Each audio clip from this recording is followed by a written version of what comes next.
Boa tarde a todos os que estão aqui presentes e também aos que estão nos ouvindo aí pelo canal. Agora há pouco eu recebi mensagens de alunos perguntando se tinha como acompanhar pelo canal.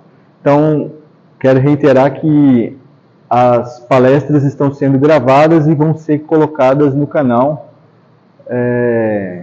do YouTube Minha Trajetória para o Céu. E na continuidade do curso, que está intitulado na ProEx como Diálogo entre Ciência e Fé, nós vamos hoje com essa temática. Ciência e fé são excludentes ou são complementares?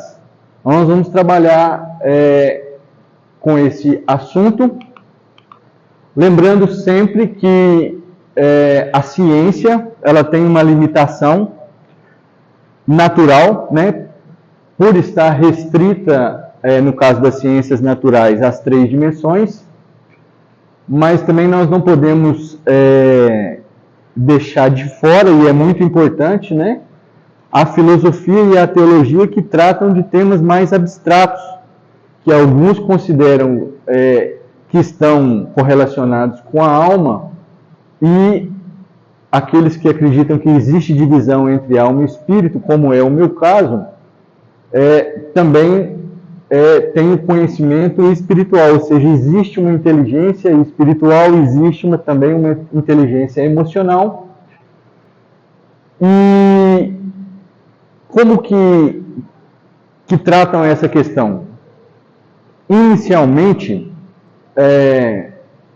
a ciência ela era imergida com a religião, né? Eu fui dar uma olhada na Super Interessante, e aí tinha alguns pontos, por exemplo, da Igreja Católica, e bem aqui nessa parte, século XI, século XII, e aí eles brincaram assim, a Igreja não era contra a ciência, a Igreja ela era a ciência, então a Igreja era tudo, certo? A Igreja era um poder político, era um poder religioso, era um poder científico. Então, os religiosos que tinham todo esse conhecimento formal. Tanto é que as grandes universidades do mundo, as primeiras, né, e as mais renomadas e tradicionais, têm origem cristã. Né? Se você pode olhar aí, várias pela Igreja Católica, várias pela Igreja Anglicana, na Europa, nos Estados Unidos, não é? Então, qual foi o problema? Bom, o problema foi grave. Por quê? Porque a Igreja começou a condenar alguns cientistas que fizeram grandes descobertas no passado, não é? Mas antes disso, tinha os escolásticos, como São Tomé de Aquino, Roger Bacon. Então, eles retomaram essa ideia racional de Aristóteles, que é o pai da filosofia natural, e eles então davam as diretrizes sobre a ciência, certo? Mas teve uma grande briga da ciência com a religião, porque o Copérnico acreditava que o Sol, né, era ali ele dominava e defendia a teoria do heliocentrismo, então discordou da visão aristotélica. Então a Igreja acabou por condenar muitos estudiosos da época por questões que hoje a gente sabe, né, a ciência avançou, que não eram como eles pensavam. Mas, para vocês terem uma ideia, existiam várias teorias para a Terra, que a Terra estava sustentada de alguma maneira, que a Terra era plana. Isso voltou recentemente, né, com alguns youtubers aí, só para vocês terem noção, de 7 a 11% da população hoje na Terra acredita que a Terra é plana. Então é uma outra questão que eu vou colocar aqui também, que diz respeito à parte do quociente intelectual, porque a média da inteligência é 100, mas no Brasil, por exemplo, essa média já está a 83. De 90 a 110, naquela curva de distribuição normal, estatística, o professor Ricardo sabe muito bem disso, 95% estão ali, de 90 a 110, mas a média do Brasil está em 83, então, assim, as pessoas estão, assim, desvalorizando tanto o conhecimento, e as redes sociais, esses entretenimentos têm prejudicado tanto que as pessoas estão parando de pensar de maneira lógica e racional. Mas o que eu quero que vocês entendam é o seguinte, no início era a igreja e a ciência, era a religião e a ciência misturada, tá? Até que chegou um determinado ponto, com o Renascimento, o Iluminismo na França, esses movimentos que tiveram ali, houve uma ruptura completa entre a ciência e a religião. E se a ciência era vista com maus olhos no início, né, Idade Média, por exemplo, quando você está aí entrando na Idade Moderna, enfim, quem é visto com maus olhos é a religião. Então a ciência passa a pegar um status de que ela é a verdade absoluta e a religião é uma coisa arcaica, antiquada, e não é mais necessário, tá? Tanto é que eu fui buscar recentemente um diálogo que aconteceu com um físico, que é o Marcelo Gleiser.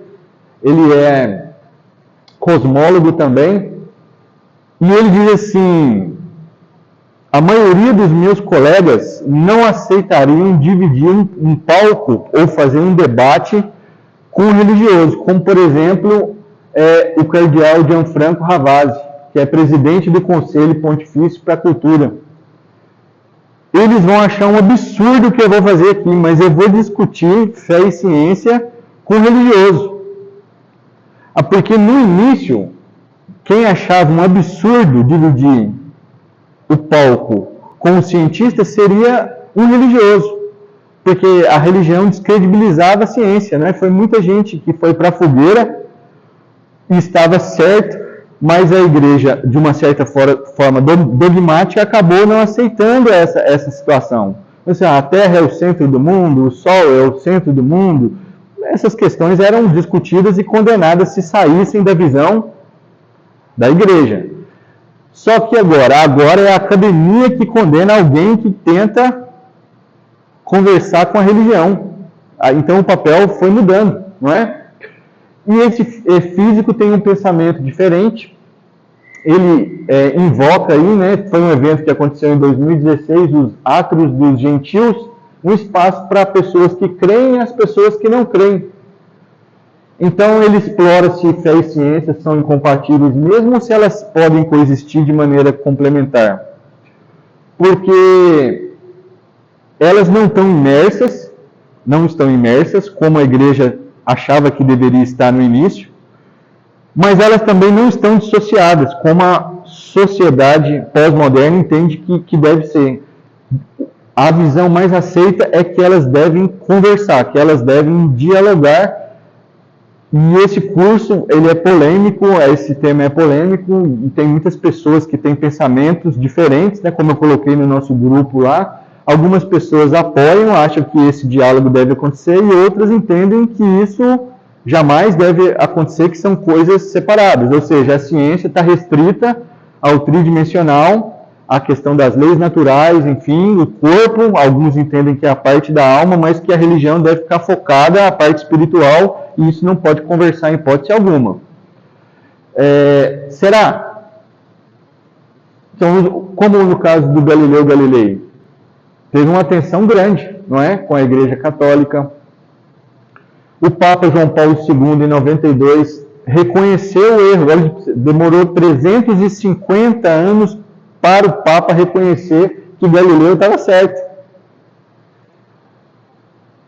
Agora, as perspectivas desse físico, do Marcelo, é que a ciência é uma ferramenta de compreender o mundo natural que está constantemente atualizado por novas descobertas. Então, é avanço. Não é uma verdade absoluta. Então, ele fala muito de Einstein, que Einstein vê a busca pelo desconhecido como fonte de criatividade. Então, se eu estabelecer alguns padrões, eu acabo perdendo muito, até dentro da própria ciência. Então, nós vivemos num universo vasto e frio e indiferente. Porque a ciência para aí. Qual o nosso papel? Qual o nosso sentido? O sentido da nossa existência seria ele algo mais, porque a ciência não responde questões existenciais ou morais, ou seja, ela fica limitada nas 3 dimensões. Então, ele tem publicado nessa área, tá? E ele também acha interessante que os religiosos tentem conversar como cientistas, porque ele entende que a religião e a ciência, ou a fé e a ciência, são complementares. Então, esse é o Marcelo. O cardeal fez a abertura, colocou respeito mútuo, colaboração, a fé transcendente, mas complementa o conhecimento científico. Eles enfocam papéis de questão ética, né? Então, hoje, por exemplo, células-tronco envolve muitas questões éticas, até onde eu posso ir. Engenharia genética, modificando a natureza, até que ponto eu posso ir? Tem muitos fatores éticos envolvidos que a ciência, às vezes, fica limitada, certo? A tecnologia digital nas nossas vidas, a inteligência artificial. Eu pedi para ela, falei, faça a foto de um físico conversando com o cardeal. Ela fez essa imagem para mim em 30 segundos. A tecnologia vai superar muitas coisas, mas e aí? E a questão ética? Como é que a tecnologia vai lidar com ela? O Elon Musk colocou lá os robôs para funcionar nesse final de semana, com capacidade de fazer várias coisas. Então, na visão dele, o diálogo entre a ciência e fé não precisa ser excludente, mas 2 caminhos complementares em busca do entendimento do universo e do propósito humano. Porque, segundo ele, o propósito humano é garantir que a criatividade continuará. Ou seja, porque senão vai chegar num nível de automação tão grande que nós vamos perder a essência do que nós somos, porque nós somos seres criativos. Então tem, assim, muito o que se discutir e ele tem atuado nessa área.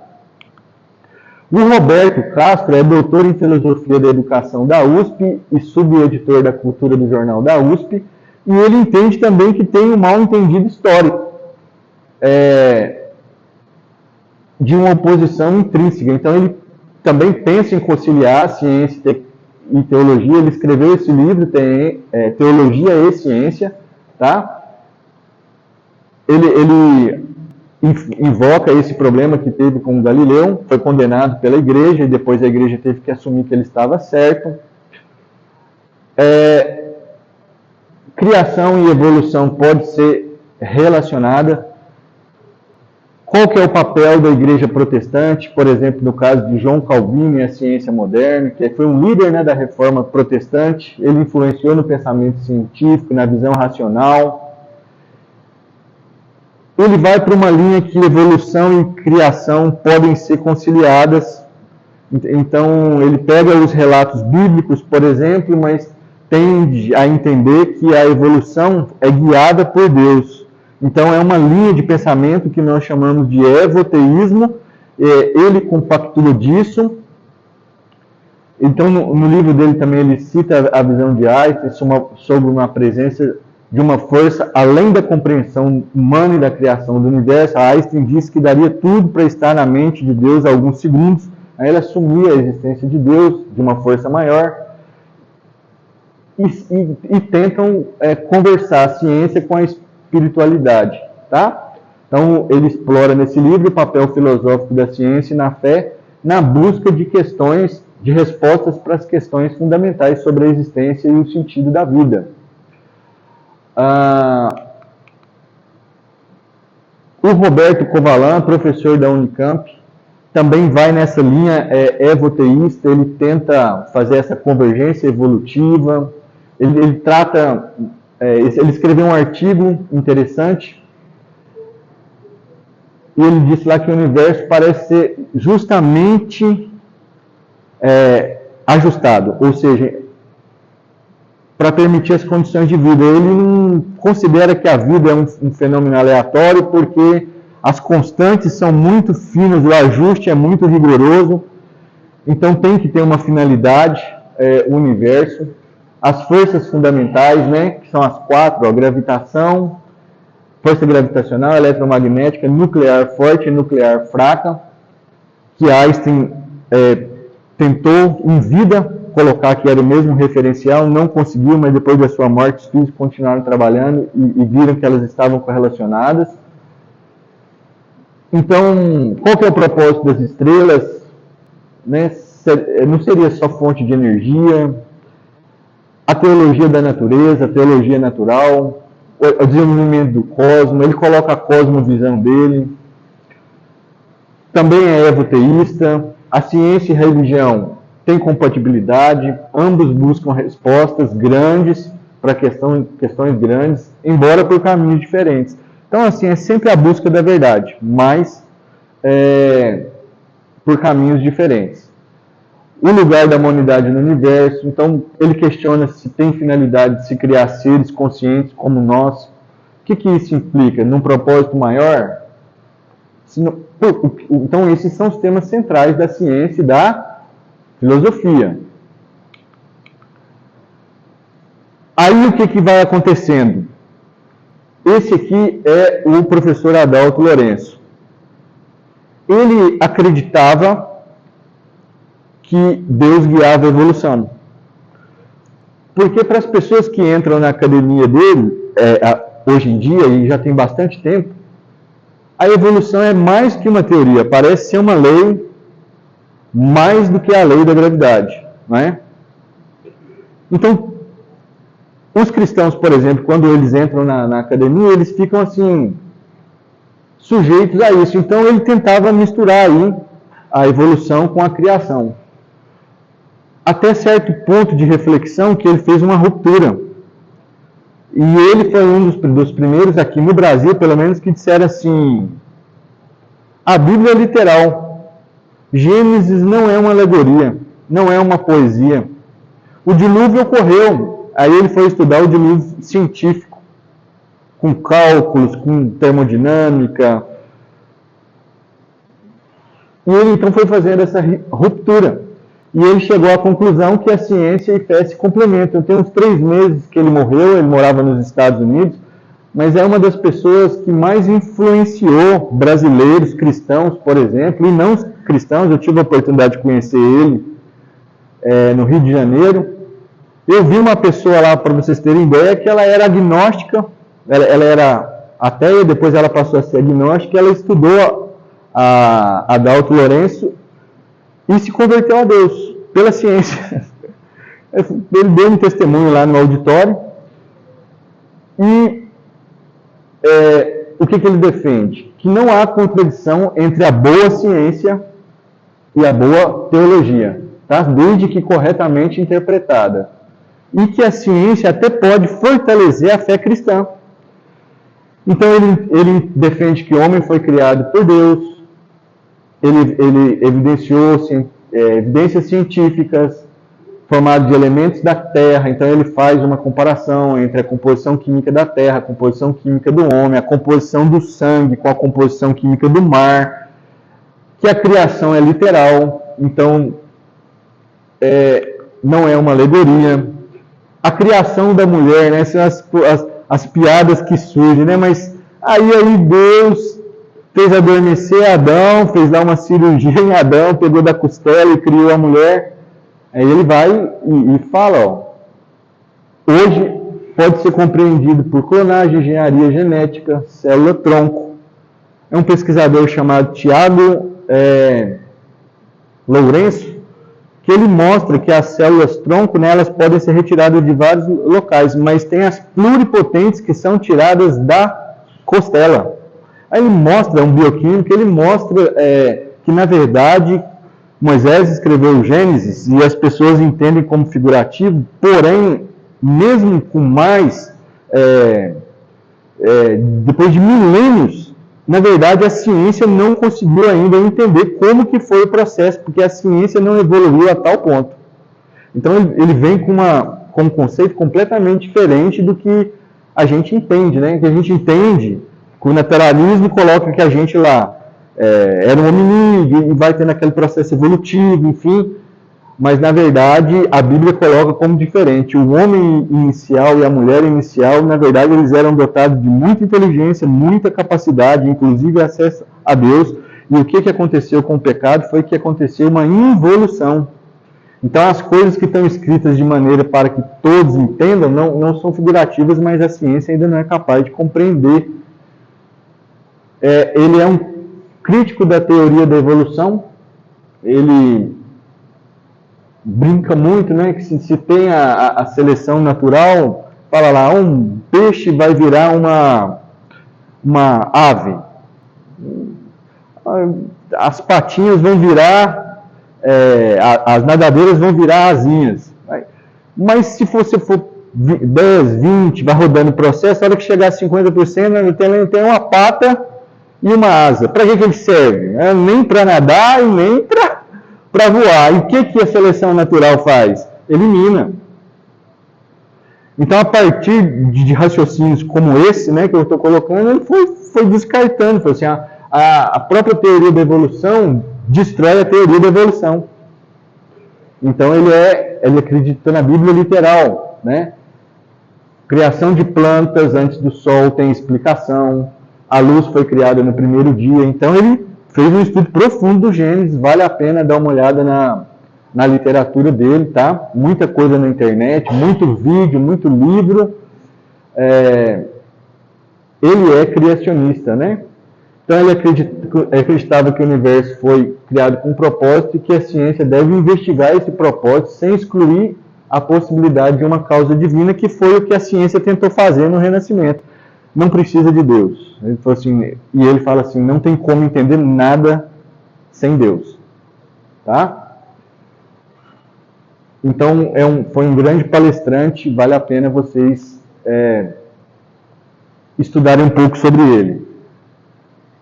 Esse aí é o Eberlin, eu cheguei a falar dele em algumas palestras. O professor Marcos é químico, trabalhou na Unicamp muitos anos, foi uma das pessoas mais produtivas que teve na Unicamp a vida toda. Eu peguei aqui, ó, não está atualizado, tá? Em 2020 ele tinha publicado 853 trabalhos. Eu fui lá olhar agora, ele tem mais de 1.100 artigos científicos publicados. Ele já foi citado 18 mil vezes, né? Mas isso é mais de 25 mil atual. E o fator H dele, quando estava calculado aqui, era 63. É um pesquisador renomado na espectrometria de massas e ele também defende a criação, defende a Bíblia, defende o design inteligente. Ele é o professor que é presidente aí dessa teoria que nós vamos falar na semana que vem, que tem alguns pilares, nós vamos discutir sobre eles, mas basicamente defende a ideia de um projetista para o universo e para a vida. Ele brinca muito, diz que a vida é coisa de profissional e que você não conseguiria, em hipótese alguma, ter a complexidade que nós temos hoje se não existisse um grande design, um grande engenheiro que tudo fez, tá? Uma mente criadora. Então ele argumenta que a origem da vida encontra dificuldades em explicar como existem macromoléculas tipo DNA sem uma criação inteligente, né? A precisão da Bíblia, segundo Eberlin, muitos eventos da Bíblia, muitos eventos de ciência são descritos na Bíblia e mostram uma precisão impressionante. Então ele faz muitas palestras mostrando alguns fatos que a ciência descobriu muitos anos após terem sido escritos na Bíblia. Tá? Ele diz a água como fonte de vida, ele fala muito da água como químico e bioquímico, o equilíbrio da natureza. Eu estou ministrando uma disciplina de ecologia e meio ambiente. É muito assustador como as coisas são equilibradas. É tudo muito complexo, não é? Como os biomas se interagem. Enfim, a natureza tem um livro, é o livro da natureza. É surpreendente e a gente fica realmente muito assustado com essa complexidade. E ele também invoca as constantes físicas, tá? São mais de 1000, gente, constantes físicas que são finamente ajustadas para que o planeta Terra exista e para que exista vida no planeta Terra. E se foi encontrado vida em outro lugar, em outra galáxia, segundo a NASA, não. Não, se os ETs não encontramos ele, né? Talvez o pessoal de Varginha lá viu algum, mas parece mais boato do que fato, porque de fato não tem som inteligível fora da Terra, não tem comunicação, tá?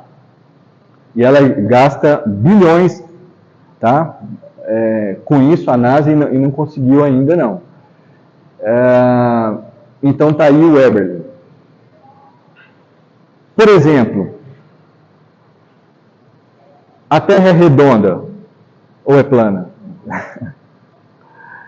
Os terraplanistas têm as suas teorias, né? Mas tem um experimento muito simples que você faz para comprovar isso aí, que é o experimento de Eratóstenes. Ele simplesmente, né, sugere que a gente coloque uma haste, finque uma haste com a determinada altura, vamos supor 2 metros, aqui no norte de Minas, em Janaúba. E a pessoa faz isso lá, por exemplo, perto do trópico, da linha do Equador, coloque lá em Manaus, ou em Roraima, uma haste de 2 metros também, 90 graus com a Terra. Num determinado momento do dia, por exemplo, agora, meio-dia e 35, nessa sombra.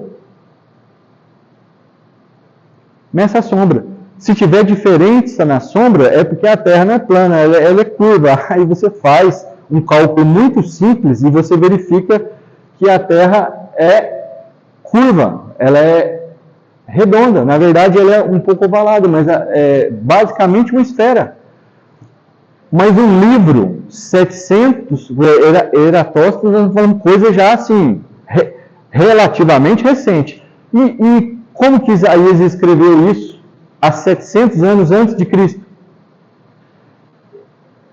Diz o versículo 22 do capítulo 40. Ele está sentado sobre o círculo da terra, e seus habitantes são como gafanhotos. Então sugere que a terra é esférica, e era contrário à crença predominante na época que via a Terra como plana, sustentada por pilares ou por criaturas mitológicas. Era assim que eles entendiam.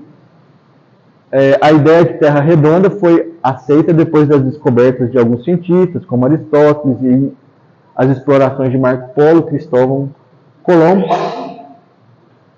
Só que Isaías sabia disso. Isaías não era cientista. Isaías era o quê? Um profeta. Como ele sabia disso? Tem ciência na Bíblia? O núcleo do planeta é quente. Jó é o livro mais antigo da Bíblia, 1600, 1700 antes de Cristo. Então eu estou falando de um livro que foi escrito aí há pelo menos uns 3.300, 3.500 anos atrás. Acho que nem existia, né? Engenharia de Minas, geologia, essa ciência não existia lá. Porque hoje os geólogos sabem disso, né? Mas lá está escrito: a terra de onde provém o pão é transformada embaixo como pelo fogo. Em algumas versões está escrito: é revolvida embaixo como fogo. Então, o núcleo da Terra, não é? Núcleo magnético, magma, quente, não é? Quantos graus? 6.000? A rocha já aqui, 1.300 graus Celsius, aí já está resposta nessa temperatura. Já viram o magma? Então tudo isso é conformado por estudos geológicos e sismológicos. Mas como explicar isso há 3.500 anos antes de Cristo? A Terra flutua no espaço. O pensamento mitológico de sustentação é válido, não é? Pensa você caminhando aqui. Como você pensaria que isso estaria suspenso sobre o nada? Alguém poderia pensar isso? Há um tempo atrás? Jó pensou? Ou foi Deus que falou com Jó? Ele estende o norte sobre o vazio e suspende a terra sobre o nada. Jó falando da grandiosidade de Deus. Ciclo hidrológico. Até os dias de Noé, tudo indica que não tinha, mas a partir do dilúvio, e nós vamos estudar um pouco sobre o dilúvio científico, tem o ciclo hidrológico da água. Envolve evaporação, condensação, precipitação. O sábio Salomão escreveu em Eclesiastes 1:7: todos os rios correm para o mar, mas o mar não se enche. Para o lugar de onde os rios vêm, para lá eles retornam novamente, para correrem novamente. Ou seja, por que o mar não se enche? Porque a água evapora, ciclo hidrológico. Jó de novo, ele atrai as gotas de água que destilam como chuva para os rios. As nuvens derramam sua umidade e chuvas abundantes caem sobre os homens. Jó escreveu isso antecipando o ciclo hidrológico. Tem 400 anos que os homens conseguiram compreender o ciclo hidrológico. Há 3.500 anos atrás isso já estava na Bíblia. Como é possível? E a Arca de Noé? Mito ou fato? Isso aqui é um outro ponto, né, que os cristãos viram chacota na universidade, né? Um ponto é a Eva, né, que foi tirada da costela de Adão. Outro ponto é o dilúvio e a Arca de Noé, né? Esse baú gigante que transportou um casal de macho e fêmea das espécies que estavam ali naquela região inicial, que era a Pangeia. Uns brincam, né? Como é que estava lá? Como é que o canguru lá da Austrália chegou lá para entrar na arca, né? Red Bull, né? Que dá asa, será que voou? É uma zoeira completa. Mas não tinha essa divisão de continentes, né? A geologia comprova isso, que era uma porção seca que emergiu, como está descrito em Gênesis capítulo 1. Os continentes são quebra-cabeças, vocês podem verificar isso. Agora, o interessante é que o comprimento é 135, a largura é 20 metros e a altura é 15. E essa proporção, peguei relato de um engenheiro naval não cristão, dizendo que essa é a proporção ideal para uma grande navegação. O volume que deu disso é 40 mil metros cúbicos. Então, tem pessoas que acham que a arca era pequena, né? A verdade, ela é muito parecida com o volume do Titanic, aquele transatlântico que naufragou. Então, ela tinha 3 pisos, tá? E ela tinha muito espaço para alimento. Tem uma réplica com essas dimensões nos Estados Unidos, de um parque. Você vê que é uma coisa muito exagerada de grande. E as espécies, não as variações de espécies, mas as espécies que nós entendemos que foram criadas por Deus inicialmente, o casal de macho e fêmea estava lá. Inclusive os dinossauros, que tudo indica que foram extintos depois. Mas isso aí é uma história mais para frente, tá? O universo é feito de partículas invisíveis. Hebreus, o escritor diz que pela fé entendemos que os mundos foram criados pela palavra de Deus, de maneira que aquilo que se vê não foi feito do que é visível. Vamos supor que o apóstolo Paulo escreveu essa carta. É possível que tenha sido ele. Qual ideia de física atômica ele tinha? Nenhuma. Mas a física moderna fala sobre os prótons, nêutrons e elétrons, sobre os quarks, não é? Quark up, quark down, sobre os mesons, sobre os bósons. Tudo isso são subpartículas que nós não enxergamos. Mas tudo que vemos, a matéria e a energia, a base é o quê? Invisível. A Bíblia chama de palavra de Deus. É interessante. Pressão atmosférica, até onde eu sei, foi Pascal, século XVI, século XVII. Mas Moisés, que escreveu sobre Jó,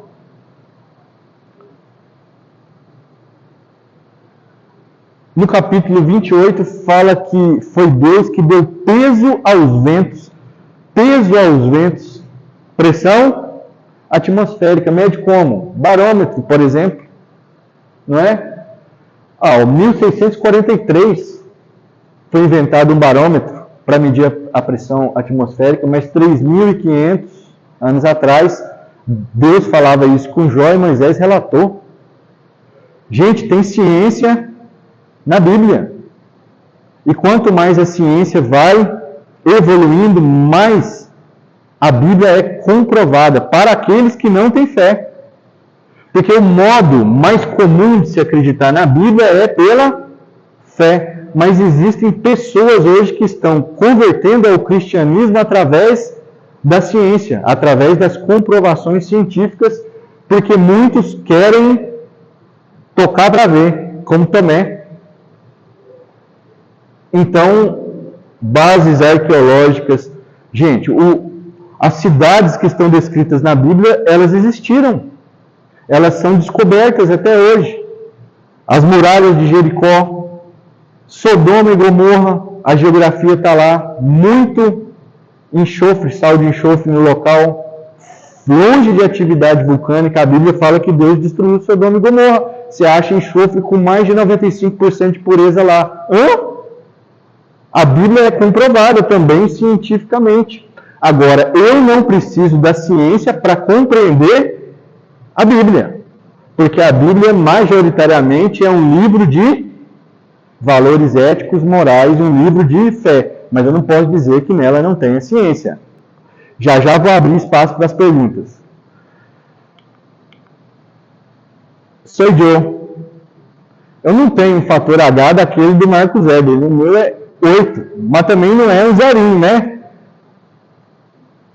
Tem 15 trabalhos publicados, se eu somar todas as citações vai dar em torno de 1.200 citações. E o meu Deus era a ciência. Quando eu terminei o ensino médio, quando eu entrei na faculdade, eu praticamente idolatrava o curso que eu fazia, que era química. Eu era mais do que vocês, colocando assim, engenharia, de tal, na camiseta. Não, eu dava zoom na minha pasta, eu fazia questão de falar para as pessoas que eu ia ser um grande químico e tal. No primeiro período, então, eu já estava terminando achando que eu era o cientista. Para mim, era a ciência que explicava todas as coisas. É possível entender o meu comportamento? Sim, porque é o comportamento que historicamente foi ocorrendo. Então, a religião e a fé deixou de ter valor e a ciência é a verdade absoluta. Será que é? O que vocês acham? Aí eu pedi para a inteligência artificial fazer assim, uma pessoa jovem que acreditava que a ciência era Deus e depois passou a acreditar na Bíblia. E ela fez essa imagem para mim. Eu estou achando que sou eu, com 20 e poucos anos. Vocês acham que é fácil?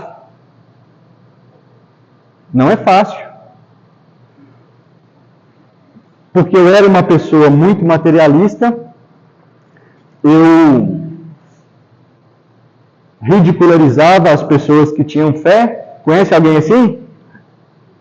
Eu achava fé uma questão de pessoas retrógradas, de pessoas que tinham pouco conhecimento, de pessoas que eram fracas moralmente, que eram susceptíveis ao engano, que eram ludibriadas por pessoas mais inteligentes que queriam tirar proveito disso. Eu zombava. Eu era mais do que crítico. Eu era uma pessoa desrespeitosa com as pessoas que têm fé.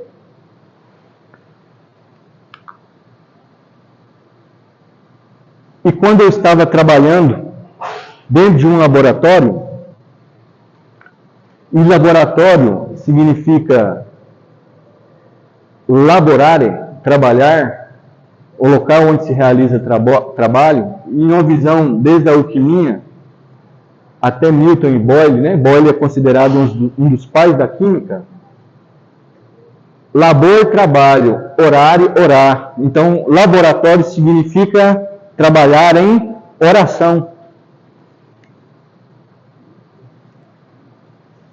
E a minha esposa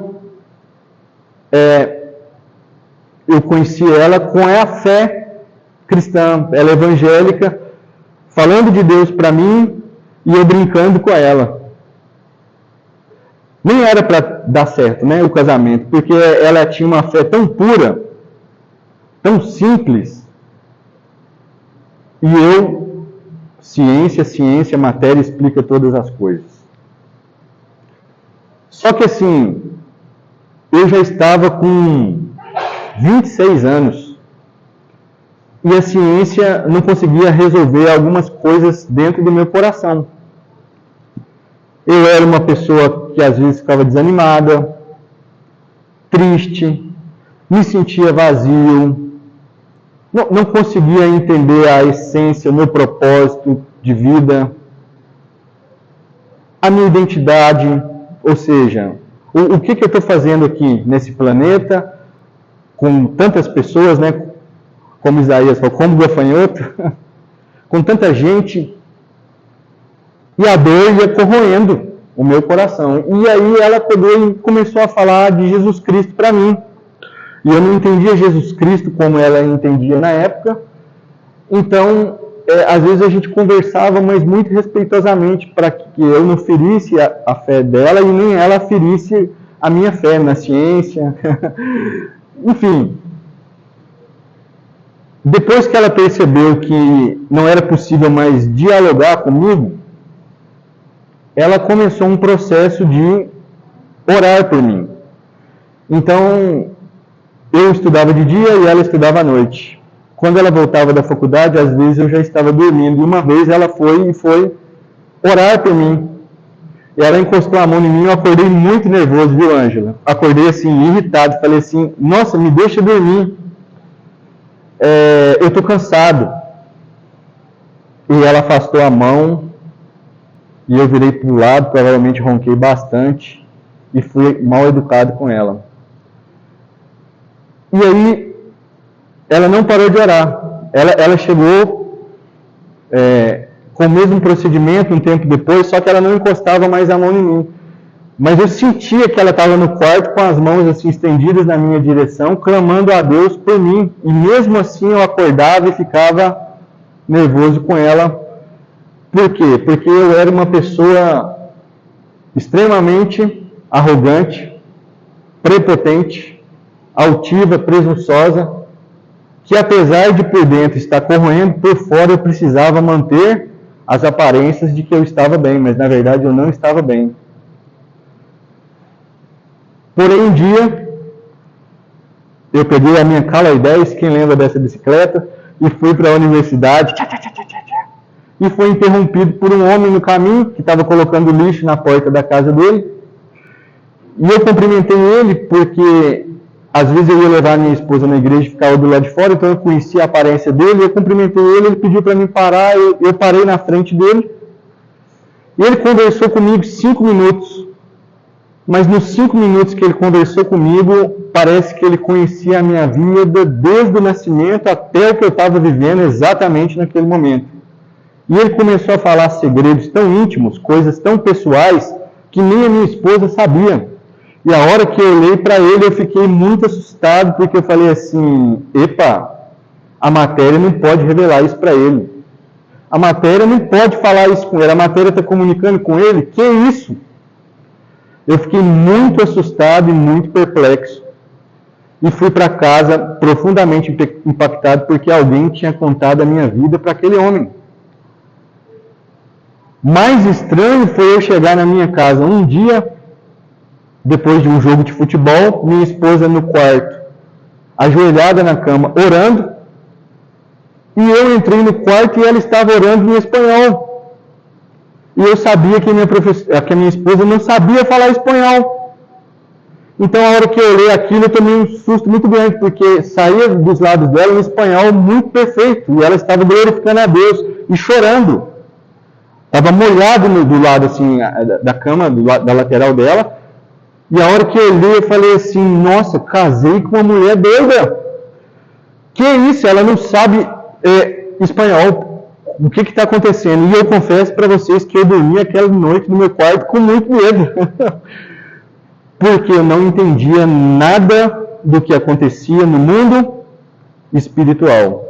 Não é? O fato dela orar em outro idioma, ela me explicou muitos anos depois, porque ela disse assim, eu sou cristã, eu sou crente, eu sou batizado nas águas, eu sou batizado no Espírito Santo e eu tenho dom de línguas estranhas. Ela falou, eu falo línguas do céu, eu falo línguas de anjos e eu falo idiomas da terra quando eu estou orando, mas não sou eu quem fala. Na verdade, o Espírito Santo fala em mim, porque tem vezes que as situações estão tão difíceis que eu não sei como orar, mas Ele ora por mim, dentro de mim. Ela falou, Deus, que é o Espírito Santo, ora a Deus, Pai, no nome de Jesus, com gemidos inexprimíveis, e às vezes eu oro em línguas estranhas. E aí eu comecei a associar as coisas na minha mente e entender que a matéria não respondia muitas coisas, que a ciência não respondia muitas coisas. Então, dentro de um laboratório de cristalografia e química computacional, eu estava fazendo um teste de quociente de inteligência, enquanto tinha 4 pessoas trabalhando com química computacional. Então, até conversei com um aluno hoje de manhã, dos grandes gênios, não é? Tesla, QI 188. Einstein, 180. Leonardo da Vinci, 220. Estimativas, né? Luciano, 126. Quando eu ouvi o meu, tentou subir algo dentro de mim para falar assim, nossa, o seu QI é bem acima da média. Mas eu escutei uma voz grandiosa dentro desse laboratório, dizendo assim, meu servo, nunca se apoie nisso. Se você quiser vir após mim, toma a sua cruz, renuncia a ti mesmo e siga-me. Como uma voz estrondosa. Pensa uma pessoa falando alto-falante alto dentro do laboratório. Eu cheguei a pular da cadeira. Porém, quando eu falei assim, nossa, todo mundo deve estar aqui, tipo assim, impactado com essa palavra. Estava todo mundo lá mexendo nas moléculas, trabalhando nos cálculos matemáticos e apenas eu tinha ouvido ali naquele momento. Que voz que é essa? É a voz de Deus. Então, Deus alcançou o meu coração e foi acrescentando algo que não tinha. Fé em um cientista. É possível? Tudo para Deus é possível. Então, eu compreendi o Evangelho. Demorou, sabe quanto tempo? 4 anos. 2 eu resisti à igreja, e os outros 2 eu fui na igreja sem entender nada do que estava sendo falado. Por quê?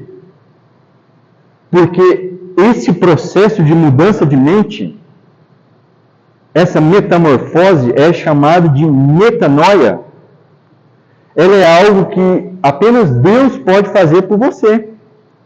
De fato, eu desejei, quando eu tive a experiência sobrenatural, tanto através do meu primeiro pastor, que foi o que Deus usou para revelar a minha vida, quanto também através dessas orações da minha esposa.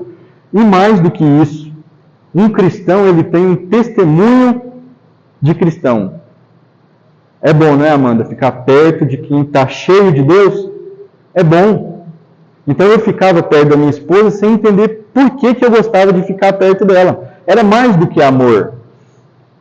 Se ela não me desse nenhum beijinho, eu achava bom ficar perto dela. Depois eu fui entender, é porque ela ficava perto do Espírito Santo de Deus. E aí eu não tive outro caminho a não ser a entender que, apesar da sociedade me considerar uma pessoa boa, viu, irmão Ricardo? Se você colocasse os netos assim na frente da avó, ela olhava no padrão humano, de acordo com as prerrogativas bíblicas, e dizia, esse aí é o melhor. Ele não faz A, não faz B, não faz C, não faz D, ele é tudo certinho. Porém, Deus vê de uma maneira diferente. Existia um vácuo dentro do Luciano para ser preenchido e a ciência não conseguiria. E esse vazio, que muitos teólogos chamam de vazio existencial, foi preenchido por Deus. E aí eu compreendi uma mensagem que para a maioria das pessoas é o quê? Loucura. Por quê? Porque estão perecendo nos seus conceitos, nas suas ideologias, talvez até na sua ciência, no seu conhecimento. Mas para nós que estamos sendo salvos é o poder de Deus. O apóstolo Paulo escreve isso para a igreja que estava na cidade de Corinto. A primeira carta, no primeiro capítulo, ele que era um homem muito importante, bem mais importante do que o Luciano, talvez bem mais importante do que você se considera, você que está assistindo, porque ele era um poliglota, ele era um fariseu, ele era da seita mais radical de Jerusalém, um judeu com genealogia da tribo de Benjamim. Ele tinha poder político, ele tinha poder econômico, porque ele era rico. Ele era o máximo. Quando ele encontrou Cristo, ele se considerou o mínimo, porque certamente nele também existia um vazio existencial. E Jesus encontrou ele de tal maneira que ele caiu do cavalo e reconheceu Jesus como o seu único Deus. E a partir dali, ele foi considerado como um louco. Por quê? Porque ele perseguia a igreja de Cristo pela religião. E olha o perigo, a religião, ele perseguia por aspectos religiosos, ele considerava os cristãos como uma seita. Mas quando Jesus encontrou com ele caiu do cavalo e foi um dos homens que mais trabalhou pela propagação do Evangelho. Então, possivelmente, ele escreveu a metade do Novo Testamento. E ele também escreve no versículo 18 também, mas agora do capítulo 3, ele diz assim: ninguém se engane a si mesmo. Se alguém dentre vós se tem por muito sábio neste mundo, faça-se louco para ser sábio. Ou seja, para muitos cientistas, como o Marcelo falou no início, os colegas dele, os físicos, os doutores, os PhDs, ele conversar com o cardeal é uma loucura. Para muitas pessoas que vão assistir essa palestra, ou talvez para alguns de vocês que estão aqui, isso é uma loucura. Mas eu quero dizer que você não precisa deixar de ser guiado pela ciência. O que você não pode fazer é isolar a fé. Porque a ciência é útil para o nosso corpo, sim ou não? Nós sobrevivemos de ciência. A minha remuneração é de ciência. O professor, pesquisador, não é? Cientista. Ganha muito no Brasil? Não. Mas sobrevive. Tá bom. Mas e para o céu? A ciência leva ao céu? Não leva. A ciência não conduz ao céu. Uma frase relevante, né, é que a ciência ensina sobre como são os céus. Assim, tem o céu atmosférico, tem o céu galáctico. Mas a fé te conduz no caminho de como entrar no céu. A fé te esclarece, e a Bíblia é um livro diretivo que esclarece como você deve proceder para entrar no céu. É mais do que estudar o céu, é entrar no céu. E hoje eu fico baseado somente pela fé. Porque eu entendi que o conceito humano, ele é falho. Você olha as pessoas biologicamente vivas, mas talvez espiritualmente elas estão mortas, como era o meu caso. E eu até poderia enganar as pessoas. Eu sou honesto, eu não falo mal de ninguém, não é? Eu sou fiel à minha esposa, poderia ficar horas falando sobre isso, mas para Deus as obras não salvam. A salvação vem por meio da fé, e a fé em Cristo Jesus. Inclusive, tem uma aqui, solos Cristo, ou seja, somente Cristo pode salvar a sua vida. A Bíblia diz que só Jesus Cristo é mediador entre Deus e os homens. Que a salvação só vem por meio da fé em Cristo. Outra fé não te conduz ao céu. A Bíblia diz disso. E a Bíblia diz também para você acreditar somente nas Escrituras. Interessante, as Escrituras explicam as Escrituras. Nós já falamos em um outro momento que a Bíblia é um compêndio de 66 livros, 39 do Velho Testamento, 27 do Novo Testamento, escrito por homens de diferentes capacidades intelectuais em diferentes regiões geográficas, mas que quando foram unidos os manuscritos, eles tinham início, meio e fim. Às vezes eles estão separados por milênios. A Bíblia tem interconexões, conexões cruzadas, referências cruzadas, concordâncias de Gênesis a Apocalipse. Então, para você conhecer ciência, você precisa ir além da Bíblia. Apesar da Bíblia conter ciência, não só as naturais que eu coloquei aqui, mas históricas, arqueológicas, geográficas. Porém, para você conhecer ciência, você tem que ir além da Bíblia, não é? Mas para você conhecer a natureza, mas para você entrar no céu, entender o que Cristo fez, basta a Bíblia. E aí você também compreende que é graça. O que é graça, pessoal? Graça é um favor imerecido de Deus. Ele se compadeceu do Luciano, pobre, miserável, desgraçado e nu. E ele concedeu graça. Então o Luciano, e quem quiser entrar pelo caminho, que é Jesus Cristo, que é o único, vai renunciar a si mesmo e, nesse ponto, arrependendo, Jesus concede graça. Então nós não vamos para o céu pela nossa bondade, mas nós vamos para o céu pela bondade de Deus, expressada através de Cristo. Porque Deus amou o mundo que deu seu Filho, para que todo aquele que nele crê não pereça, mas tenha vida eterna. Então, a Jesus, apenas a esse Deus, a glória. Então, sou uma pessoa que sobrevive de ciência, mas não mais dá glória para a ciência. Também não dou glória para as pessoas. Por mais conhecimento que elas tenham, por mais que elas sejam de saber notório, eu não glorifico mais pessoas.